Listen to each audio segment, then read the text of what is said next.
So welcome to tonight's webinar, the subject being fat around the middle, or more precisely what to do about it. Now the way that we're running tonight's webinar is that I'm pre-recording this video because a few of you had a problem joining in with the live broadcast. So this is going to be a pre-recorded video, and then I will be live in the community area of your website about 8:15. So after this video is finished, pop onto the community and ask me any questions. That's where I'll be. So hopefully I'll speak to a few of you there later on this evening. Now, fat around the middle, or what to do about it. Why have we chosen this as the subject? Well, two reasons really. First of all, weight gain around the middle is the most troublesome kind, both medically and for a lot of people that are struggling with the kind of aesthetics of it, the self-esteem issues around having a lot of weight in the kind of apple shape. But actually from a medical perspective, it is the riskier fat as well. Having a apple-shaped weight gain predisposes to really quite troublesome medical conditions such as diabetes, but also risks of heart disease, high blood pressure, even certain cancers. So it is not a kind of inert, safe fat, if you like. It is metabolically active, especially when it's around the middle, and it is what medics are most concerned about. So there are two main reasons to focus on trying to shift that fat from the middle. It's a very, very good thing to do for your health, but also it will help you feel even more confident about your body. Now, the way this is going to run, I'm going to talk through some of the nutritional factors, a lot of which is covered already in the plan, but there are some kind of added tricks of the trade that you can do if you like, but also cover off some of the hidden reasons behind that fat gain or that weight gain around the middle, and then cover off a bit of the exercise side too, so things that you can specifically do when it comes to shifting that weight. Let me first say though that weight gain around the middle for women is typical of the peri and the menopause. Perimenopause being up to 10 years before menopause itself, usually a shorter duration however, and of course the hormonal flux of the menopause is something that I'm not going to cover in a lot of detail tonight. I'll just give it a bit of a name check just now, because yes, it does predispose to a bit of weight gain around the middle, but only really a couple of pounds. So it's not what I'm focusing on in terms of shifting a larger amount of weight or improving the waist to hip ratio. Okay, so I can cover menopause in another webinar, but the focus tonight is on weight gain around the middle and the other reasons why it might well be there. Now, I mentioned something called waist to hip ratio.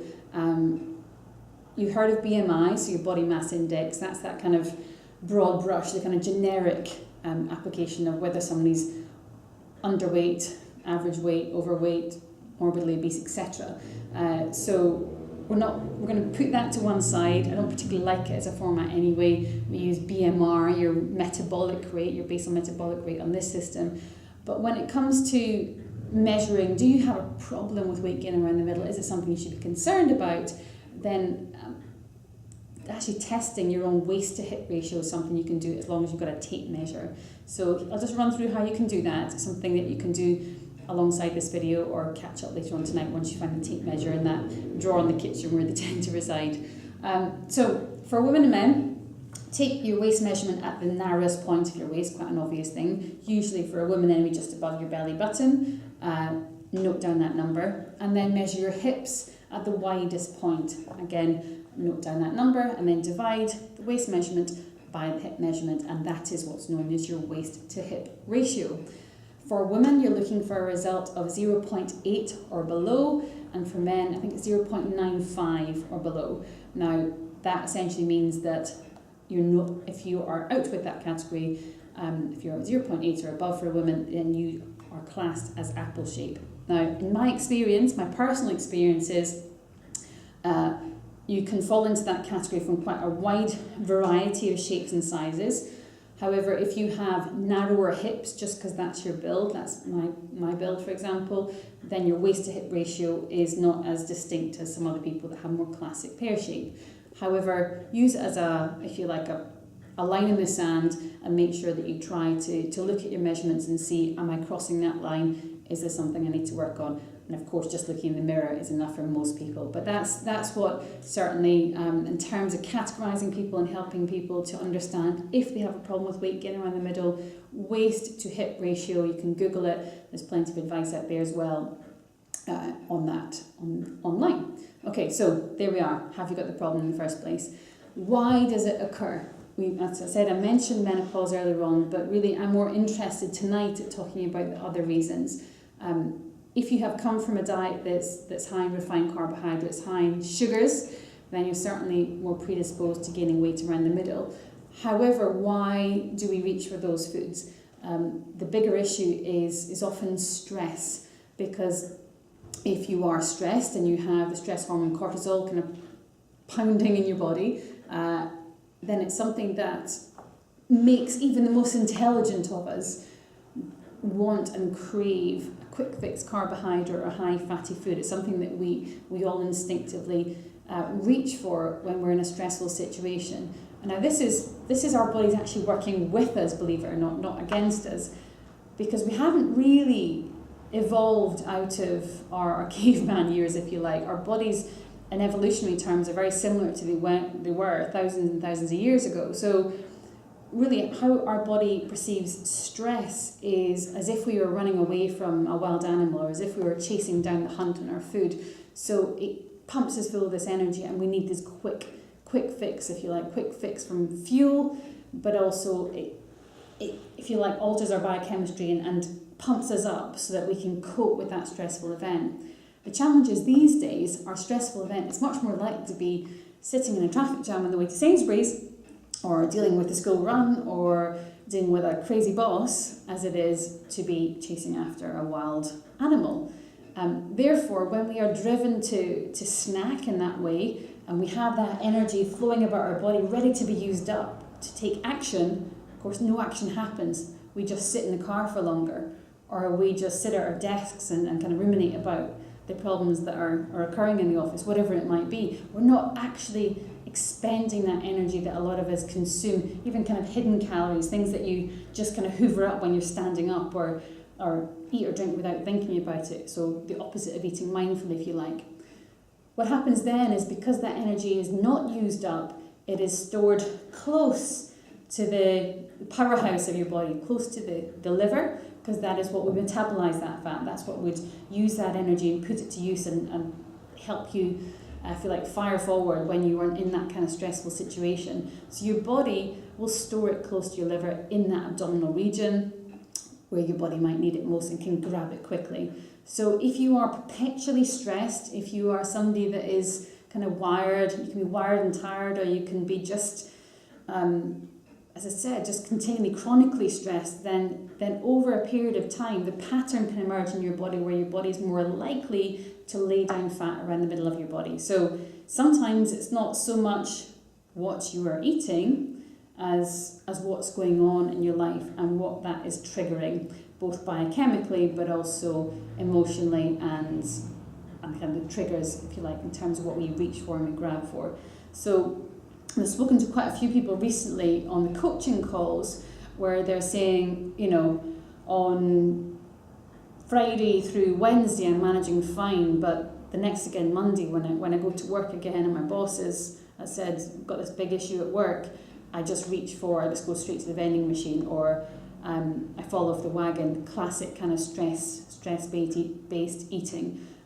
So it's a case of looking at how can we help resolve that, and how can we help the body get rid of abdominal fat. Is there a way to sort of focus and target and spot reduce, if you like?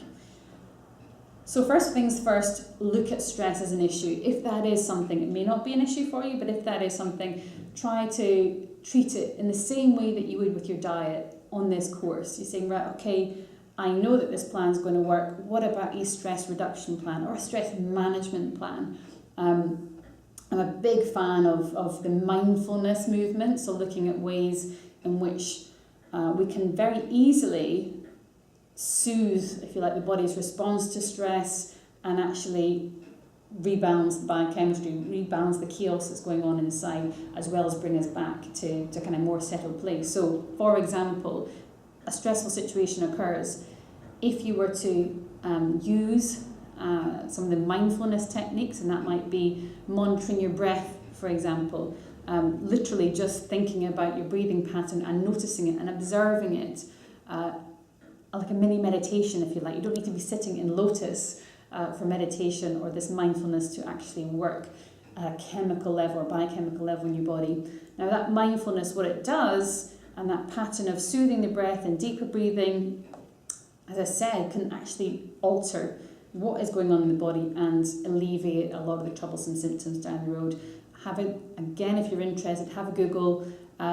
These days, a lot of the focus on meditation is that it's actually about 12 minutes a day is all you need to do to get the maximum benefits. And that's a big change from thinking you'd have to meditate for an hour a day or 2 hours a day in order to get the physical, mental and emotional benefits from it. That's not the case. It can be very short duration, but very powerful. So if you're struggling with stress, you might want to look at some of the mindfulness